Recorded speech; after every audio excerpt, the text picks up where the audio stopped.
In this exercise tutorial, I'm going to be taking you through how to do a wide grip pull-up using an assisted pull-up machine. This is a Technogym pull-up machine, and we're going to be going through all the steps in how you can use it in the gym. So first thing you want to do is make sure that the knee pad's in place. So if you're looking at the machine and there's nothing in the middle, you want to make sure that you've brought that knee pad down and set it ready to go in place. A lot of beginners struggle with this machine because ultimately, if you think about any machine, the heavier you put the weight, the harder it's going to be, right? Well, on this one, it's the opposite. The heavier you put the weight, the easier it's going to be.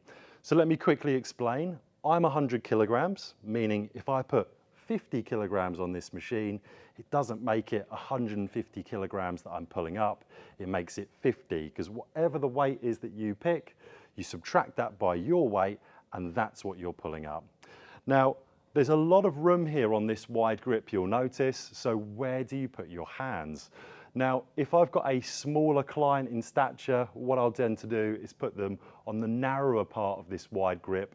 If I've got someone really tall or really broad, I'll typically put them on the wider part. And if there's someone in the middle, they'll be in the middle as well. So what I'm going to do is place both my hands like so.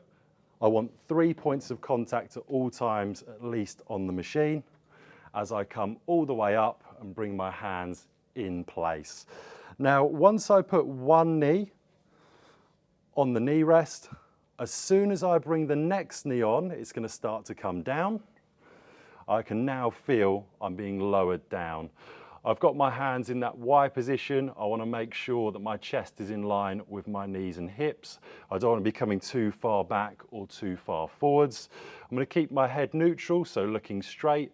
And as I come up, I'm thinking about really pulling my elbows down to the floor and slowly releasing.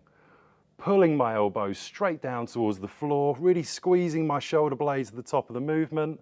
And in terms of breathing, I'm breathing in on the way up and out on the way down. Once you're done, you can place your foot like so on those steps, bring one knee up and then come out like so. So when you're doing that, you're looking to repeat for your desired amount of sets and repetitions, slowly progressing the weight to a lower weight as you get comfortable with the exercise. Remember, in terms of shoulder blades, you start off in this position and you are pulling those shoulder blades down and retracting your shoulder blades and depressing them down to get the muscular contraction through your mid traps, your lats and your lower trapezius as well.